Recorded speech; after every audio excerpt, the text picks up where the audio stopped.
This year's event. Okay, in the meantime, this week's terror attack in Tribeca is not just difficult to comprehend, it's also very difficult for us to deal with mentally and emotionally. It can certainly hurt our sense of safety and make it tough to go about our daily lives. So we've asked our very special guest to join us here tonight to help us cope. This is Dr. Chloe Carmichael, a New York psychologist. Thank you so much for being here.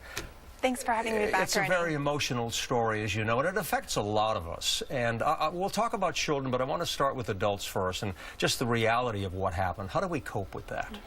Well, Ernie, the way that we can cope with the anxiety and the anger and all the different things that this can make us feel is to understand what are the healthy actions that these feelings could be prompting us to take. For example, well, New York City is always encouraging us to get our go bags together, the little bag that has, you know, your flashlight, your change of clothes. For emergencies. Exactly, a little cash. So making sure that you have all of that put together can be very helpful. Also maybe prompting you to get together and talk with some friends, join a support group. There's a lot of different healthy self-care behaviors that this can make us take. Yeah, one of the things is, you know, worrying about yourself, worrying about your family, and that can be an issue, especially, you know, if you have children. And children, you know, have a different perspective, a different viewpoint. So let's talk about, you know, how do you explain to young children something like this?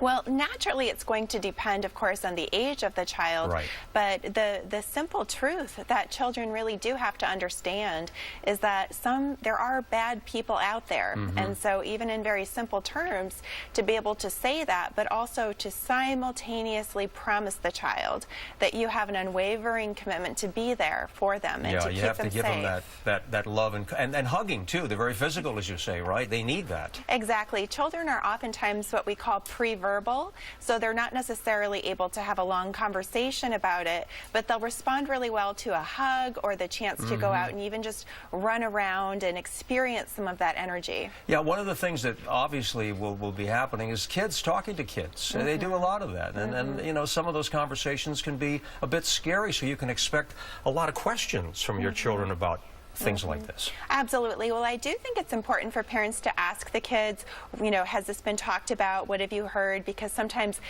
just like a rumor mill, what kids might say on a playground, the story can grow.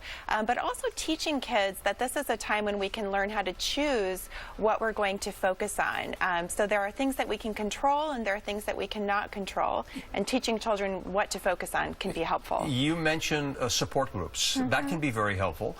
There are some people that can just take a walk with a friend, or some people like to read a book or watch a movie or something that's uplifting and helps them to forget, if you will. Yeah. Absolutely. Once you've done those steps and you've done all the things that get in your go bag and everything else that you're supposed to do, then absolutely a good book or a movie can be a really good way to just cue yourself to go focus on something else for a little while and unwind. Yeah. Bottom line, in a nutshell, what should we be doing?